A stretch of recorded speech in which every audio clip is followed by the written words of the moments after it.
एक बहुत अच्छे संत थे, रोटी राम महाराज जी। हमीरपुर ज़िले में एक भरुआ सुमेरपुर नाम का स्थान है, वहाँ आश्रम था उनका।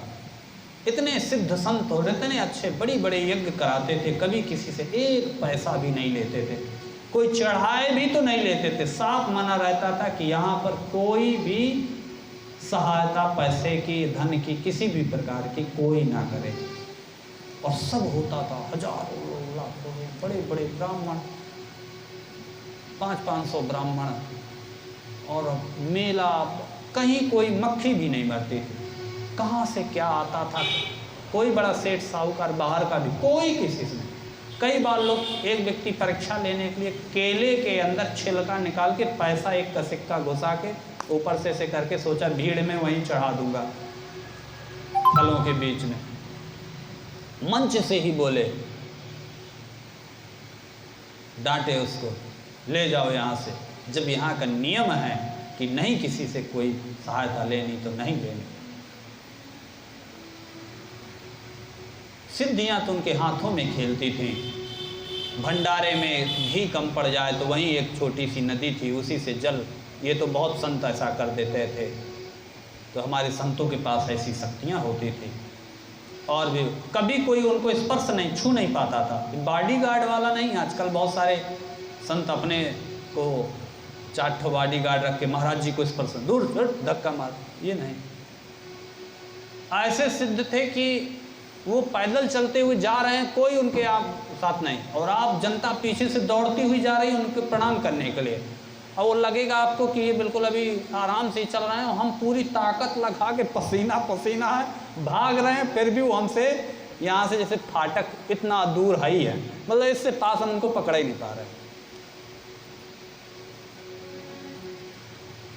एक कमरा था, उसी कमरे में छोटा सा कच्चा था, उसी में अंदर रहते थे। जब कोई कथा प्रवचन या कोई वैसा कार्य हो तब थोड़ा देर के लिए बाहर आते थे। रोटी राम महाराज जी नाम था।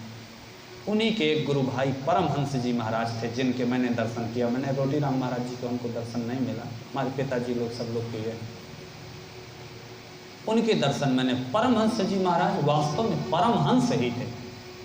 वहीं पास में एक सिसोलर गाँव था, अभी है, उसी गाँव में एक ब्राह्मण के घर मिट्टी का मकान था, वहीं लेटे थे। सब लोग जाते थे तो चारपाई में लेटे रहते थे। हमारे दादा भी बताए कि हम लोग भी उनको इसी अवस्था में दर्शन किए। हमारे पिताजी, मैं भी गया था दर्शन करने। किसी से बोलना नहीं, किसी की तरफ बहुत को देखना नहीं, किसी से कोई बात नहीं करना, ऐसे लेटे हैं। गांव देहात के लोग तो बड़े भावुक होते हैं, बहुत चीज़ें समझते नहीं। श्रद्धावश कोई जा रहा है, पंडित जी बेचारे अपना वहाँ नीचे सफाई कर देते थे जिनका मकान था, और अपने काम पे लग जाते थे। अब लोग जा रहे हैं, किसी की श्रद्धा, उनके मुंह में किशमिश खबा रहा है।